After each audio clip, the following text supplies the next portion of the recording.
Congratulations, you made it to this COP26 session focused on action, beyond targets, beyond pledges. A session for optimism and hope based on real initiatives that are making a difference. We're going to explore how civil society and business engage in climate action and where policymakers need to follow. So stay with us for the full hour to learn how different stakeholders from civil society and business engage on local climate policies and how they drive action and change around the world. My name, firstly, is Joanna Sullivan. I'm going to moderate this session, so I'll be with you for the full hour. I'll introduce you to a buzzing lineup of very cool speakers. I'm based in Brussels. I work as a change agent driving 360 sustainability policy, also professor of climate diplomacy at the European Institute of Nice. So shout out to my students. So you've seen the lineup of organizations, eminent, well-known organizations, and here are the speakers and topics for today. We're very excited. The next hour will show how political, institutional, and regulatory support is needed to mainstream and scale pioneering initiatives. We're here to raise climate ambition and to show how smart climate policy can create co-benefits across the policy spectrum in food, materials, social justice, democracy, and people power. We're talking system change and joined up policy, as well as joined up thinking across sectors and between civil society and business. Our speakers have stories to share of concrete action, and they have concrete demands to policymakers. Now, we want to hear from you, our audience, so get your questions in as we move from topic to topic. We'll answer as many as we can. Our speakers have promised to answer as many as we can get in today. So I'm going to turn now, without further ado, to our first speakers. So can we, thank you. We're first going to hear from Celia Zoe Witscher. She is from Friends of the Earth Germany, that's Bund, a highly active grassroots movement with more than 600,000 individual members and over 200,000 active local groups. Norbert Nayundiri is joining us from Kenya, where he is coordinator for Sustainable Environmental Development Watch, which is called SUSWatch. A watchdog of sustainability. He's also coordinator of the Transparency Working Group for Climate Action Network International. Welcome to you. The work of both these groups is supported by Germany's Friedrich Ebert Foundation, which works around the globe to get civil society organizations involved when national governments are drafting and implementing their climate policies. For them, it's clear there can't be ambitious climate policy without civil society. And one key reason for lack of ambition in NDCs, that's national climate targets and policies, is the lack of involvement of CSOs. Celia, you are a specialist in civil society engagement and national climate policies in Colombia, Georgia, and Ukraine. So what is, in your opinion, what are the key criteria for meaningful civil society participation in climate policy? Celia, the floor is yours. Thank you, Joe, and welcome to all the listeners today. So I think the first question to answer is, why is civil society participation important at all? Like, what benefit does it bring? Why do we think it's such a key component in successful climate action? And I think the first thing to stress is that CSOs can provide a connecting link between the international commitments and the realities on the ground, because often international agreements can happen on quite an abstract level, and actually CSOs have often been working on the ground for years and years, so they really know the realities and how to implement these measures both, which of course can lead to a heightened acceptance and also a better efficiency, because measures are actually tailored to the realities on the ground. They often carry local and specific knowledge, and therefore can actually just be such a great complement to modern representative democracies. And kind of support parliaments in their very important work.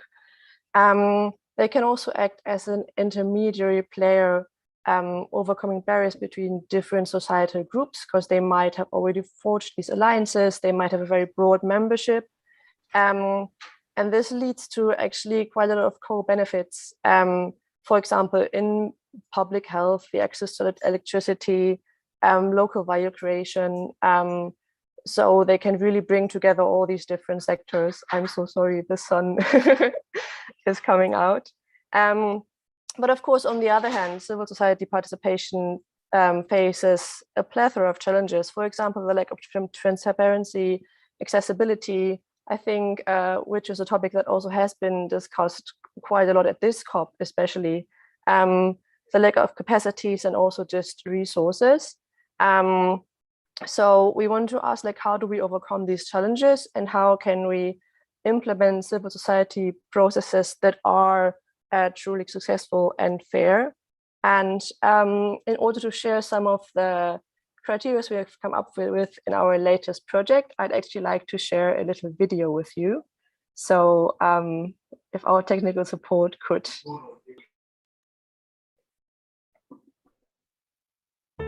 Our planet is facing a climate crisis. There's no doubt about it, we must stop emitting greenhouse gases as quickly as possible. But how? This is where civil society comes into play. Many civil society organisations have been working on climate issues for decades. They have a vast amount of expertise and know what's important to local communities. By involving civil society organisations, governments can make sure that planned action is both ambitious and accepted. Yet they're rarely involved when governments draft these policies, which explains their lack of ambition and acceptance. They're destined to fail. This must change.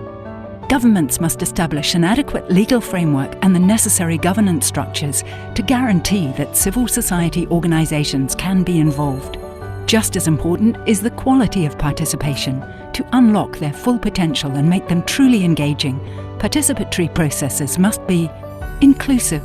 A broad stakeholder mapping at the very start ensures that all societal and ethnic groups are represented. All participants must be invited in a timely manner and provided with translations and barrier-free access. At eye level, meaningful participation requires a high level of trust, respect and cooperation between stakeholders. Simply informing them is not participation. Transparent. It must be clear from the beginning which decisions are to be made and how. This requires a clear mandate and that all relevant documentation, including minutes, draft texts and voting results, are freely accessible. Enabling. Participants' capacities need to be strengthened for them to contribute properly. Furthermore, governments must provide resources to compensate for their travel expenses and working time. Continuous. Participatory processes are only successful if they're continuous and binding. Therefore, governments must set up institutional entities, such as committees and departments, that support stakeholder engagement. There can't be ambitious climate policy without civil society. So let's play our part. Find out more here.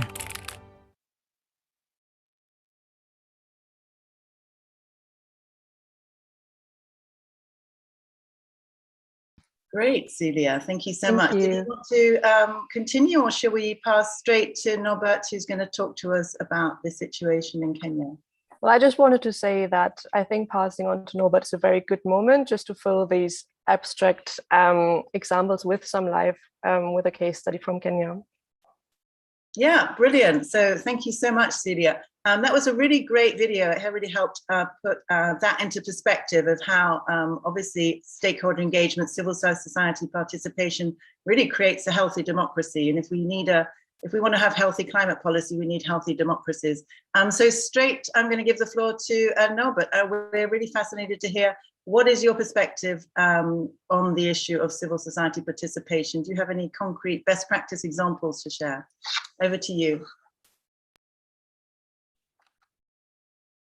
Thank you. Thank you so much for the opportunity.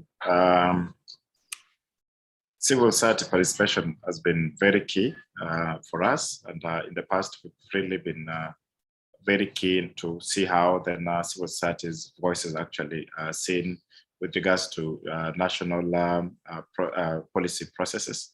And to this regard, then we did a study together with CAN International and Freddie Gibbert Stiftung, where we looked at different countries, that is Kenya, Philippines, Morocco, and Kyrgyzstan.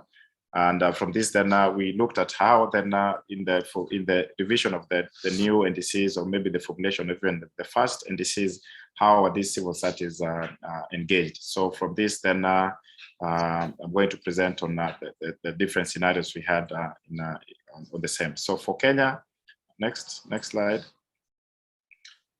The importance of doing this was to see how the importance of increasing ambition, because for us to have people-centered NDCs or policies, then we have to see how then these policies actually increase ambition.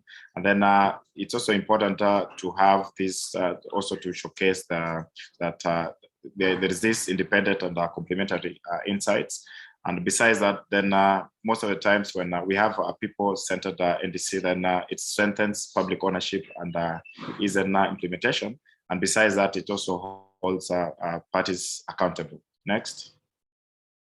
So this we actually did as we were seeking to increase meaningful civil society participation in NDCs. And for that, we actually dedicated to understand if there were enough consultation processes and if CSO's demands were reflected in these national climate plans. Next. So this, as has been mentioned, we did in these 4 countries. Next. Yes, so for Kenya, the case for Kenya, we actually looked at how then these civil societies were engaged in the NDC formulation. And from this, then it was very clear that there was inadequate coordination mechanism, both at the national and the local level, for effective stocktake of ongoing activities. And this we realized because when it came to the revision of the current NDC, which was submitted in December 2020, it came at a time when COVID was just starting. So the consultation process was not very adequate, even though people were engaged online from the different sectors, but we realized that it was not very adequate, just like the different challenges we've seen with having these virtual or online meetings. Besides, the Climate Change Directorate by that time was really facing problems of understaffing.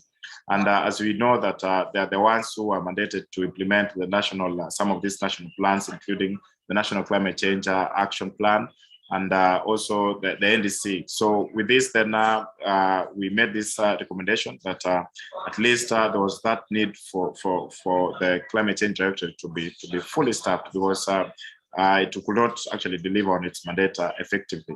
So with this, then the CSO participation in the first NDC was very weak, and because the process was conducted under time constraints, and which limited the participation of CSOs. And for that end, because there was a consultant that was brought on board, and I just made this NDC, and there was no active participation of CSOs.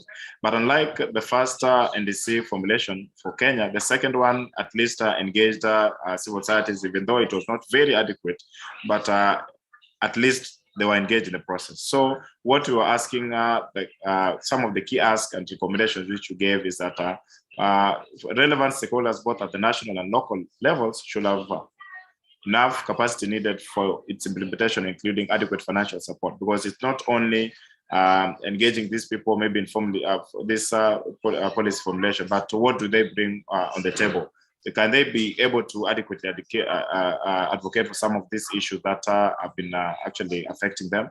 And the Climate Change Directorate that handles climate change issues, which was understaffed and underfinanced. And so what we were demanding was that the directorate capacity was to be built in order for them to carry out the mandate more effectively and efficiently. To this end, we've seen some changes, because this study was done sometimes in 2020, and as we're speaking, the Climate Change Directorate already they've added more staff. I cannot speak on financial, but at least this report made some progress, because at least there are some achievements which were made from it. Next. Yeah, so for us to have these people-centered NDCs, we also made recommendations for the government and also the civil societies. What we actually recommended for the government is for us to have good, structured and efficient climate change governance, which is very key and effective coordination to achieve the set target. The other recommendation is that there is need to recognize and respect civil societies as equal partners and valuable contributors in development and implementation of NDCs. This we've seen because recently when we're developing the national position, we had to actually bring on board different stakeholders, including the civil society organizations, the private bodies, and also together with the national government. So we actually teamed up in formulating some of these key positions for this COP26. There is also need to come up with a clear strategy to mobilize investments, both from international and external sources. If you look at the current NDC, we have, out of the set target of around 62 billion for up to 2030, Kenya has indicated that they're going to realize 13% internally, and 87% of the funds are going to be sourced externally. So there needs to be a very clear strategy on how they're going to mobilize these funds for the same. And as a matter of agency,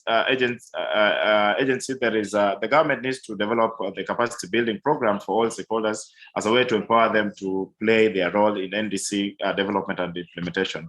So for the CSOs, next slide. Some of the recommendations we made for the civil society organizations that there is need to map and profile all relevant civil societies in the area of climate change and create an inclusive network that has structures from the national to grassroots levels to harmonize strategies and address development and implementation of NDCs while ensuring that the voices of the marginalized groups are captured. And besides that, then we also recommended that there's need to build the capacity of to develop civil society competencies to enhance their skills, because it's not just participating, but they need to be very, very strategic and meaningful so that whatever they bring on the table actually makes sense. So that capacity for the civil societies need to actually be taken up. And as a matter of concluding this, the next slide. Yeah, the civil society is working on NDCs emerging in different countries and regions, and they create alternative and action-oriented knowledge to challenge dominant policy assumptions and empower disenfranchised groups in process of development and implementation of NDC policy. Trajectories of transformation involve a complex process of local action and wider discursive engagements to influence policy practices, institutions, and attitudes. So lastly, the key question into the future is how to how the operating conditions of the CSOs can be enhanced to best take up these roles over time, including their capacity to stay effective in difficult situations. Thank you so much for that. Thank you very much, Norbert, and thank you to Celia. That's a really thorough explanation of what the issues are and what needs to happen. We have a question from the audience to Celia or to Norbert. How would you rate this COP in Glasgow with regards to civil society participation, particularly from the Global South? Who wants to take that? Thank you, Martin, for the question. I would like to say that this COP has really denied the civil society participation, because you realize that before the COP started, there were very many countries that were listed under red list countries. So it denied very many opportunities for civil societies who were actually to come to this process. And the ones who came currently, they could not even get near places to stay. Some of them have really been committing from very far, and it takes time, maybe one or more, even more than 1 hour to actually attend the COP. So for this, then I think that we've not had that enough civil society space for them to participate. Most of the meetings have been locked to observers. So at the end of the day, still we still need to really fight for our space so that we see how then we can be engaged as civil societies, because it's not a matter of participating, because we also bring a lot of substance with the table. So this COP in Glasgow has really deemed the participation, especially for participants who are coming from the Global South. Thank you. Thank you very much. Celia, do you want to add something to that? Yeah, I think I can just support anything that Norbert has said, and also maybe just to add that the whole question of vaccines has been quite difficult, because there obviously had been promises made before the COP that all delegates would be provided with a vaccine, which didn't actually happen. If you look at the global situation with many countries having a very low vaccination rate, that's of course such an issue, and also something to take account in the coming month and year, just because this won't change overnight, and especially in a place at the COP where it's so vital that communities who are the most affected are given a voice and who can voice their concerns. I really think that the overall feeling in civil society groups is that there have been just great barriers to participation, also in previous years, but this year really heightened through the pandemic situation. Thank you very much, Cecilia and Norbert. Thank you so much for this session on civil society organisations' participation. Stay on, of course. We're going to have a group panel discussion towards the end. I can see another question on our Slido. We're going to save that question for Dave, who's going to talk about energy poverty a little bit later. But now we're going to move on to our next topic and our next speakers, Bo and Daniel. We're going to discuss how can digital technology help us make more sustainable choices? Here we have two members of the Every Action Counts Coalition, which is Digital for Climate, to share with us digital innovations in the food and energy sectors that can help drive more sustainable everyday actions. Bo Charlton from Delivery Hero. Hi, Bo. The world's leading local delivery platform, which interacts with millions of customers every day. Bo will talk about initiatives to educate and enable greener purchasing choices. And we have Daniel Martin-Jones from the bank, BBVA. Daniel will talk about how his bank is helping their customers in the transition to sustainability. Bo, you're on first. Over to you. Tell us all about how the work you do is helping affect consumer choice. Yeah, thanks, Joe. First of all, I apologize. I'm going to sound a bit different here because I'm coming off cold, so apologies for the voice.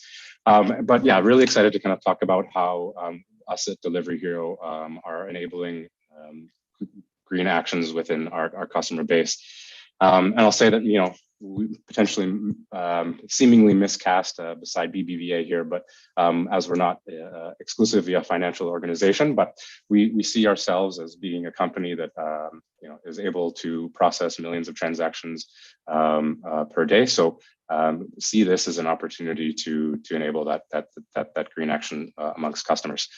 An example of this, while not being completely climate action, is the Share the Meal feature that we have on our platform, which allows our customers to donate to the UN World Food Programme at the end of every transaction. So we're taking a look at other things that we can do like this that have more of a climate action perspective.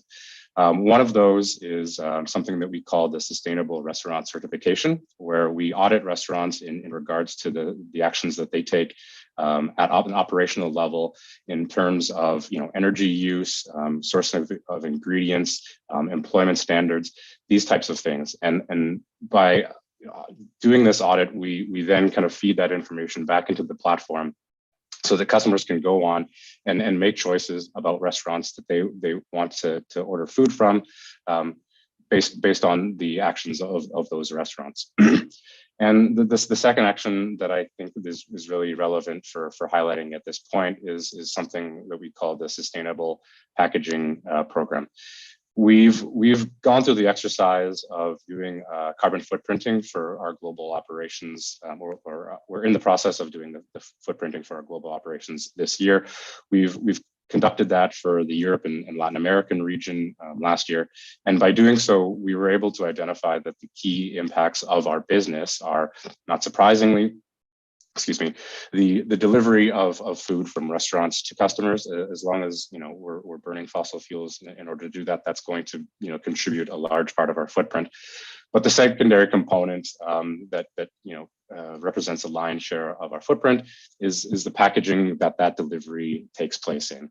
And there are ways that we have identified of wanting to, you know, convert the predominantly plastic packaging to more sustainable materials, and we've identified bagasse as a material, so essentially sugarcane extract and waste, as a way that we can reduce the cradle to gate emissions associated with our deliveries by up to 90%.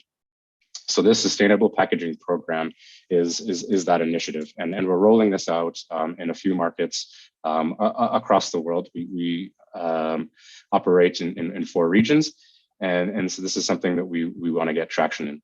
I'll say that both the Sustainable Packaging Program and the Sustainable Restaurant Certification Program are in their pilot phase right now, and we've engaged with our value chain partners, and when I say value chain partners, I'm talking about the brands. So Delivery Hero operates under a variety of different brands depending on the market. So our brands, our restaurant partners, and as well as the customers. And one of the messages that we've heard repeatedly is a connection of these initiatives to regulation. So there's a bit of a demand from particularly the brands, the restaurants, and most recently, the power that we have on our platforms to receive feedback from customers is, how does this relate to regulation? And how does this relate to what's happening at COP26? How does this relate to the IPCC report? And that's the strengthening of that message is something that is obviously being asked for. And I'm really happy that I got the opportunity to speak after Celia and Norbert, because they obviously have better ideas of how about going to do this. And I think when I look at the NDCs and the COP26 as an e-commerce business or as a regular citizen, I'm maybe unsure of what the assignment is. How do we as e-commerce business or as a citizen contribute to what's happening at COP26? So I guess my closing message is yes, we need, maybe I'll double down on the request from Celia and Norbert about engaging, civil society organizations in a way that strengthens, regional policies, nationally determined contributions, in a way that sets these goalposts for the average citizen. And for Dust and Delivery Hero, I mean, things we're looking at are, single-use plastic phase out and transition to electric mobility. Those are the things that I think we need better representation in policies and NDCs for us to be able to scale these types of pilot programs to the place that they need to be. And I'll stop there for now. So thank you. Excellent. Thank you so much, Bo. We're going to jump straight to Daniel to hear a different concrete case study, and this time from the BBVA, from the banking sector. Thanks, Bo. Daniel, over to you. Thank you for the introduction, Joe. It's a pleasure to participate in this panel. Sustainability is a top priority for BBVA, and we are taking it very seriously. In fact, we've recently announced that we are doubling down on our ambition of channeling sustainable finance, increasing our goal from 100 billion euros to 200 billion euros by the year 2025. Since 2018, we've already deployed 75 billion euros in green finance. BBVA has also committed to decarbonizing our portfolio. So that means being carbon neutral regarding our clients' emissions by the year 2050. We believe this is an absolute must for mitigating climate change. There's no other option. So in order to achieve this ambitious goal, one of the first steps has been to embed sustainability in our main communication channel with our retail customers, which is the BBVA mobile app. It turns out that millions of customers interact with our app on a daily basis.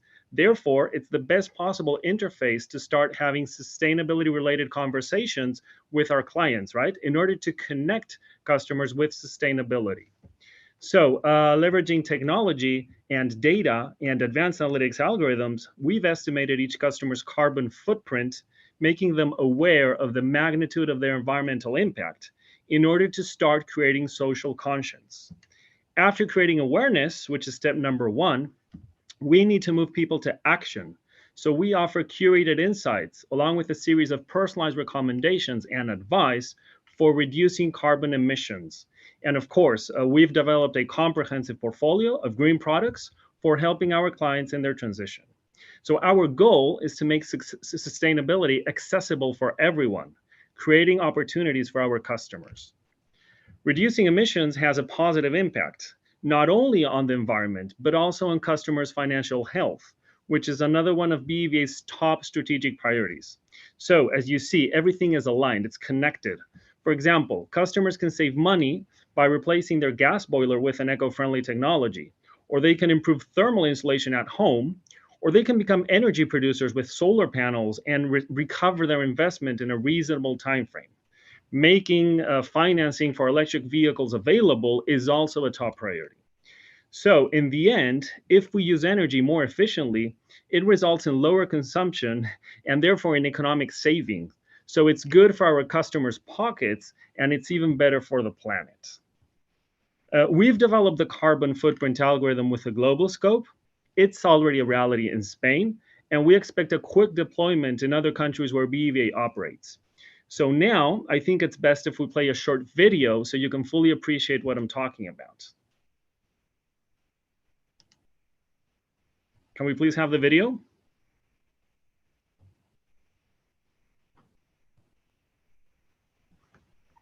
Finding out how much carbon you're consuming is easy.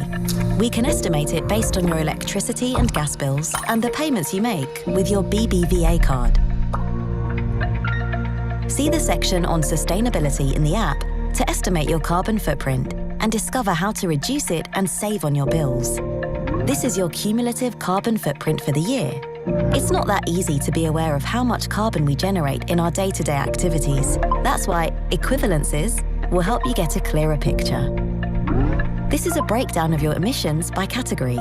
If you want the estimate to be more precise, you can add more receipts. The more information we have, the more accurate the estimate. Find out what categories you're emitting the most CO2 in. Click on Evolution to check your reduction target, view data for the year in progress, and compare it with last year's data. That will tell you whether you're reducing your footprint. Remember that every impact adds up. To learn how to reduce your footprint, access the Action section and discover ideas and tips on how to reduce CO2 consumption and save. And that's not all.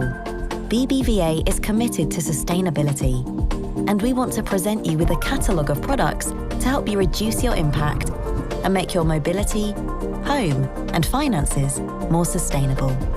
This is only the beginning. Help us create a greener and more inclusive future. BBVA, creating opportunities. So we are really excited about this, and we have ambitious goals of making a massive impact in Spain, where we would like to reach most of our digital customers, as well as move on to the rest of countries where BBVA is present. And this is actually the tip of the iceberg. We are working on more exciting features that we'll be launching shortly, so stay tuned. Thank you, Daniel, BBVA. Thank you also to Bo, Delivery Hero. We're going to stay with us. We're going to have questions in the panel. We're going to jump straight to our third topic now. Thank you both for that. Every action counts, which obviously does really matter to bring everybody on board. So our third topic is one of my own personal initiatives, actually. At the start of COVID, I reached out to invite different voices to come together around a nature-positive future for materials, to actively drive a future of regenerative nature-based materials away from fossil fuel-based materials. And 1 year ago, the Coalition for Radical Decarbonisation of Materials was born. And this week, we're at COP26 advocating for an enabling policy environment for nature-positive materials beyond net zero towards business within planetary boundaries. Systems thinking requires a shift to nature-based materials, divestment from fossil fuel-based materials, and global policies to speed and scale this transition. The Coalition for Radical Decarbonisation of Materials is our why and our how. So radical change, radical collaboration, and radical meaning getting at the root of the issue. So here, business and civil society design policy together with advice of scientific experts from our coalition partners, European Environment Agency and International Union for Conservation of Nature. We're now going to see a short film of the first meeting, which took place 1 year ago.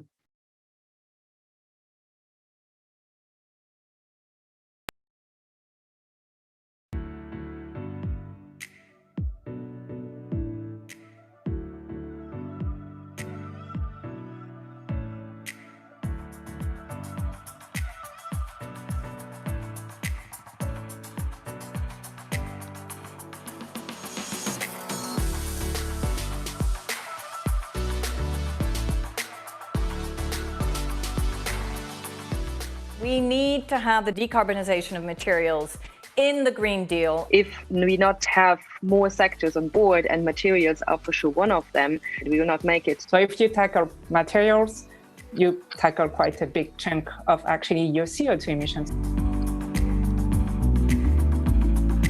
Collaboration is extremely important, and that's why, we're all here today. Very inspirational, and a lot truly resonates with me.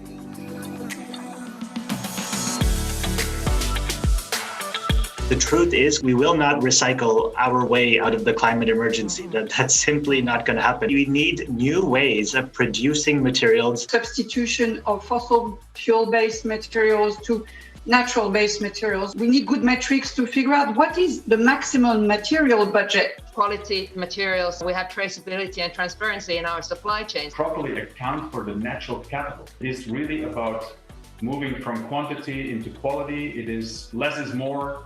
We have to think about reducing our consumption fundamentally.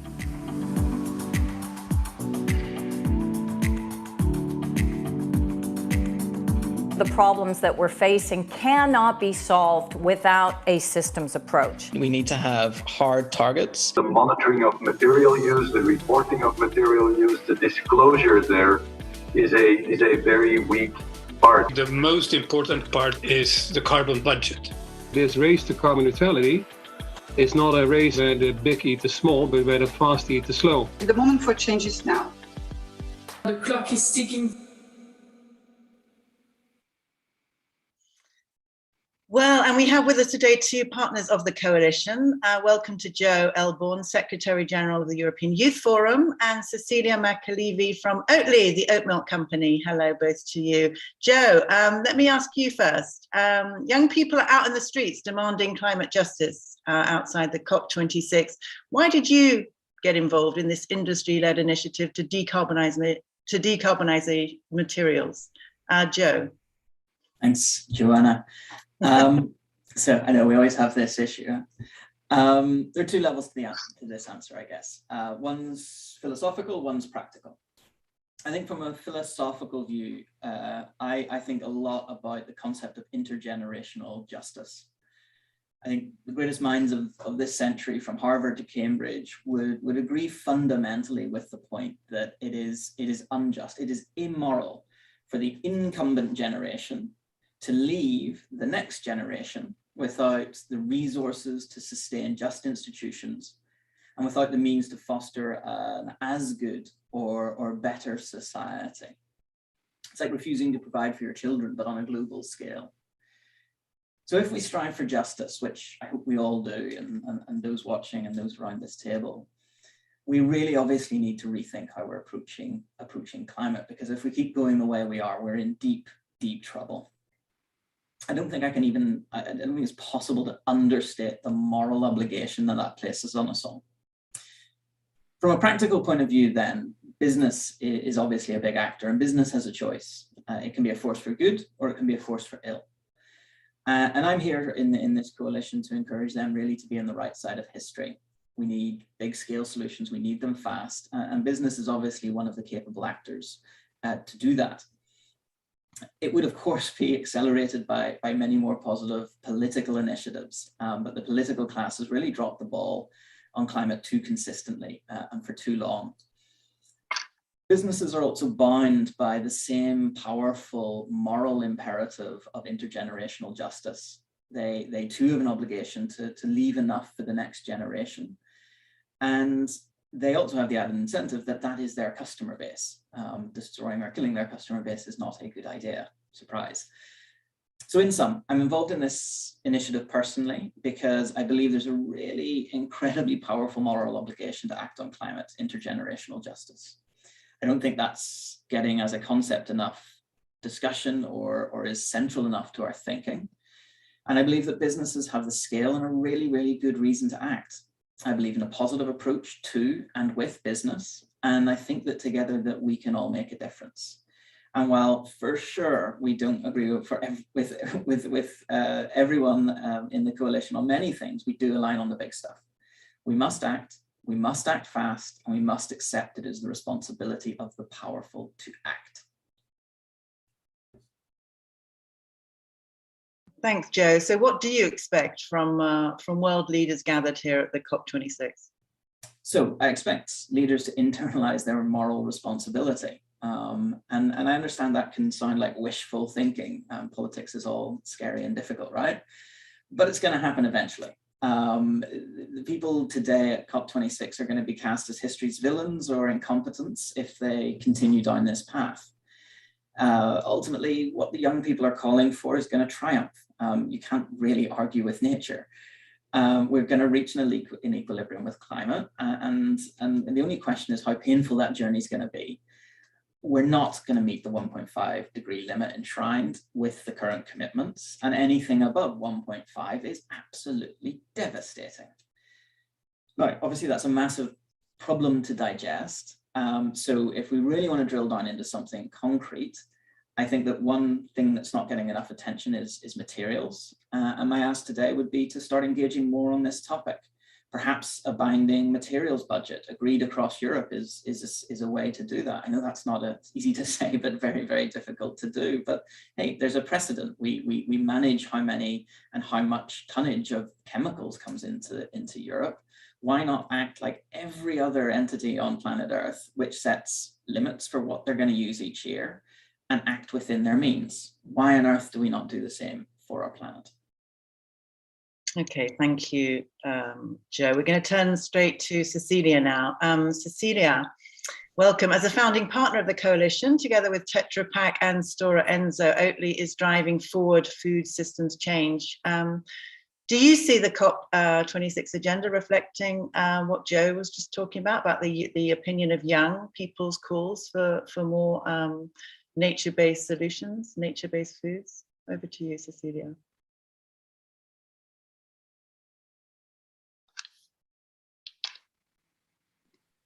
Thank you, and thank you for inviting me here today. So, well, I am in Glasgow, and I've met and spoken to many of the young people, and I completely agree with what you're saying, Joe. I think we have a responsibility here. During all my career, I've never seen such a gap between young people and decision makers and policy makers, and we need to act together. And yes, from a company perspective, and my observation is that there's a growing demand among young people. And for the first time, I've seen that people are willing to change their behavior and their diets for the sake of to tackle climate change. That is a completely new phenomenon, because traditionally when you choose food, you choose it in order to, it's quite egoistic, you know, for your health, or it is for taste and pleasure, or to follow a diet, which is, yeah, for something. So I think that is important. And coming to the diet, I think it's very important to remember, and also, I mean, I've listened to all of you, it's very interesting, and what you pointed out as well, Daniel. Diet is actually the biggest individual choice you can do to make a difference. And that's important to remember, because we need to empower people as well. I mean, you need to feel that you can do something. And coming to COP26, I am surprised, to say the least, that the food system is not more on the agenda, given that the food system is responsible for about 1/3 of global human caused greenhouse gas emissions, and about half of which about half comes from meat and dairy production. It should be addressed. It must be on the agenda. And that is where I can hear a call for that as well to be on the agenda. It's also like one of the drivers to biodiversity loss and environmental degradation. It's also one of the most vulnerable sectors, and we depend on it to work. So, but we do need support from the government to take actions to help quicker to do the transition necessary, as we see. And I also think, coming back to the coalition and what Joe raised, I think is what is beautiful, and what we can see, and also for the examples presented here today, there is a new movement, I would say, where actually civil society, consumers, and business are going to get together, joining forces and moving ahead of government and policymakers. And there's a power in that, but we really need to work together in order to make the shift happen, which we see is necessary and urgent for the sake of our kids and their future. Thanks, Cecilia. So Joe, how can, I mean, there's a lot of young people listening probably today, and older people too, but young at heart. How can these people listening get involved, actually? What can they do? So practically, if you're at COP, if you're like Cecilia on the ground, we have a large youth delegation there that represents lots of different interests. And what we're calling for and want is a substantive paragraph on youth participation, something that binds the involvement of youth and youth organizations in the negotiations ahead of and during COPs, echoing exactly what our friends from FOE were saying. There's been a perception that we're very much outside the negotiating room and not really welcomed into that. So that's for people at the COP. For young people in general who are interested in climate, I think I'd say two things. Number one is vote as well as protest. Vote for people who talk about intergenerational justice that I've talked for 2 minutes on today, and have tangible ideas on what to do about climate. And then number two, exactly like Cecilia is saying, take a decision to personally reduce your consumption. It may be a tiny thing, but don't forget, I was talking about intergenerational justice and the moral weight that puts on these big and powerful actors. But intergenerational justice also applies to you. It applies to me. And taking those small actions, those small steps to reduce your consumption, and there's a million ways to do it, means that you are also, I hope, behaving in what I would consider with a moral and just way, which I hope we all strive for. Thank you, Joe. We're going to move on to actually our next topic for the day. But so it's what the point you've made is really so powerful, that the voice of youth, the voice of civil society needs to be at the policy table, needs to be putting the pressure on business, and together these 8 principles for radical decarbonisation of materials. They give shared responsibility to policymakers and industry to take action to transition away from fossil fuel-based materials to a nature-positive future. And I'm sure Danielle and Bo, you have something to say about this. Make every action count. It is down to everybody. It is also down to policymakers.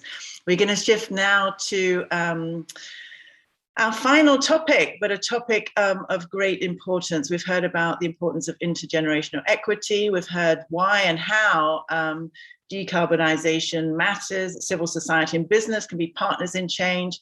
It all comes down to individual passion. But now we're going to turn to the topic of how more vulnerable people in society can be supported. The topic is eradicating fuel poverty. We have with us today the pleasure of a local man, Dave Fowler from M4. He's going to explain how social justice motivations can drive concrete climate action. Hello to you, Dave. A quick intro. M4 is a local energy efficiency consultancy business from Scotland, supporting a social housing provider, NG Homes, to deliver large-scale renewable heat project in the north of Glasgow. So it's right on the doorstep of COP26. Cecilia, you can pop in to visit if you have a moment. The project is supported further by partners in the McDermott Group, Principal Contract, and the Scottish Government Social Housing Net Zero Heat Fund, which has provided grant funding. This is a concrete action towards climate justice and against fuel poverty. Dave, brilliant to have you with us. A pioneering climate justice project right on the doorstep of the COP26. Brilliant stuff. Tell us more. Absolutely. Well, Joe, first of all, thank you very much for that introduction. That's absolutely fantastic. You got loads of good points across straight away. You know, it's actionable change, which everybody's really excited about. And the fact that we're able to demonstrate that on the doorstep of COP26 is really amazing. As an organisation, M4 has a crazy goal, which is to eliminate fuel poverty, save lives, and improve the health and well-being of social housing tenants in Scotland. To achieve this, we have a concrete goal of reducing carbon emissions whilst tackling areas of high levels of fuel poverty in Scotland. Currently, there are 590,000 people living in social housing properties in Scotland, and an estimated 24.6% of those households are living in fuel poverty, with a further 12.4% living in extreme poverty. In 2021, I'm sure we will all agree that this is not acceptable, and energy inequality plays a big part in this. The Scottish Government has mandated that by 2040, the statutory fuel poverty target should be no more than 5% of households who are fuel poor. and that no more than 1% of households are in extreme fuel poverty. By targeting the heating inequality within the country and working towards the 2040 targets, we hope to provide people with both healthier and warmer housing whilst also reducing energy wastage. Next slide, please. Currently, 20% of Scotland's greenhouse gas emissions are produced by heat in buildings, and this needs to reach zero, and I mean zero, by the Scottish Government's deadline of 2045. Now, we all accept that this will require a huge amount of work, but we are committed to achieving this goal because we have no other option. We also have to consider a fabric-first approach to reduce heating demand, heat loss, which will reduce fuel bills and further place less demand on the heat and power networks that we are developing. Our drive is to make a difference, which has led us to working with some incredible transformational projects in Scotland, which have radically changed the way that people heat their homes, both by reducing emissions and improving the quality of life for the residents that live there. Next slide, please.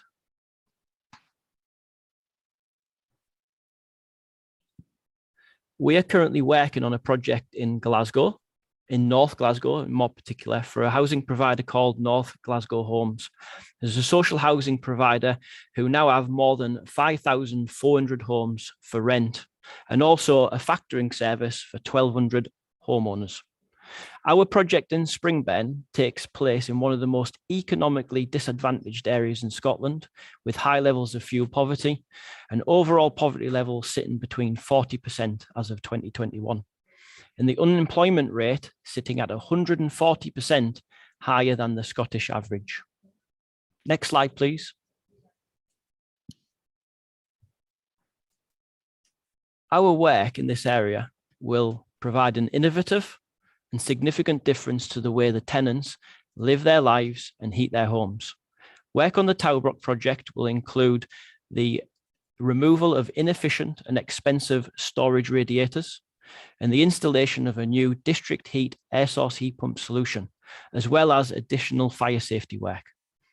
It is hoped that the new heating system will allow for savings of between 40 to 60% in heating costs for tenants, reduce emissions by more than 680,000 kilograms, slash energy usage by up to 64%, and make the 6 tower blocks in North Glasgow meet the minimum energy efficient standard that's been set by the Scottish Government, known as EIS2. I'm now going to show you a short video that showcases the project, a project that I am super proud of, and it'll show you how the installation of the air source heat pumps onto the roofs of the tower blocks came about, which included the use of one of the biggest cranes in Europe. Can we please run the video?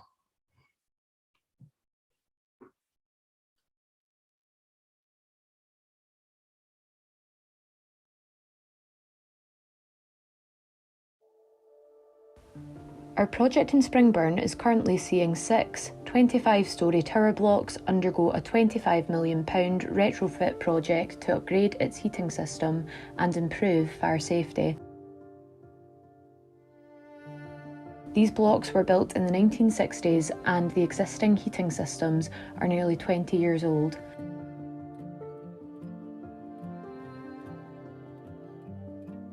Our work will see the blocks benefit from the installation of a new district heat network and will make them some of the most energy efficient tower blocks in the UK. The air source heat pumps will be mounted on the roof of the tower blocks, supported on a Bigfoot system to spread the load.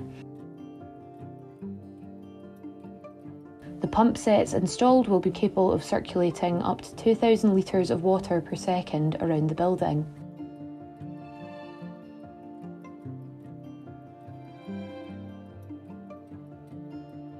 This low temperature heat network is being controlled by a cutting-edge artificial intelligence platform, which will regulate temperatures to meet the demands of the building, operating between 45 to 55 degrees Celsius.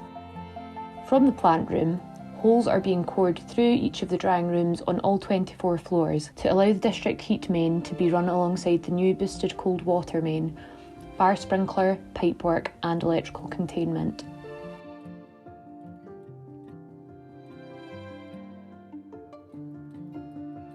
Alongside installing the new heating systems, our expert team has also been providing residents with one-to-one support and advice on how to use the systems, including how they can work to reduce their heating bills and keep their homes warmer. This has led to a significant reduction in heating bills for residents, working towards getting them out of fuel poverty and hugely improving their quality of life.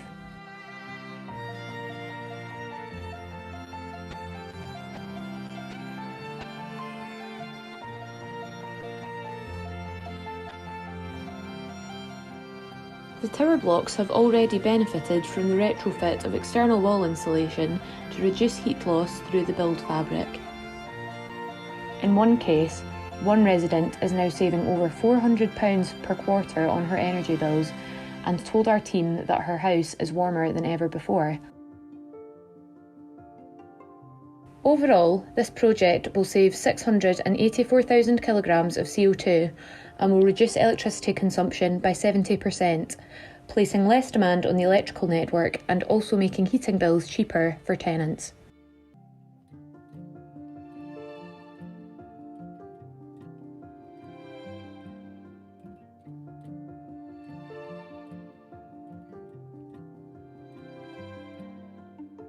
The work involved in this huge project was possible due to receiving funding from the Scottish Government's Social Housing Net Zero Heat Fund.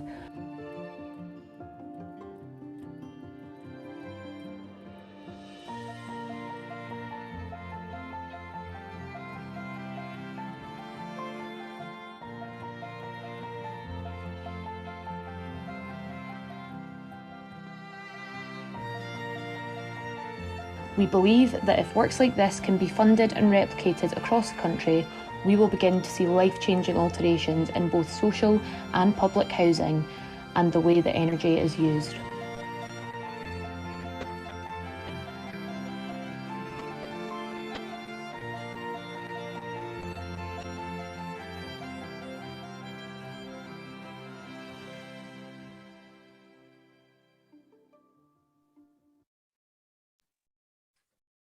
Wonderful. Thank you so much, Dave. We had a Slido question. Can you just pop that back up? That came on earlier from the audience, a question to Dave.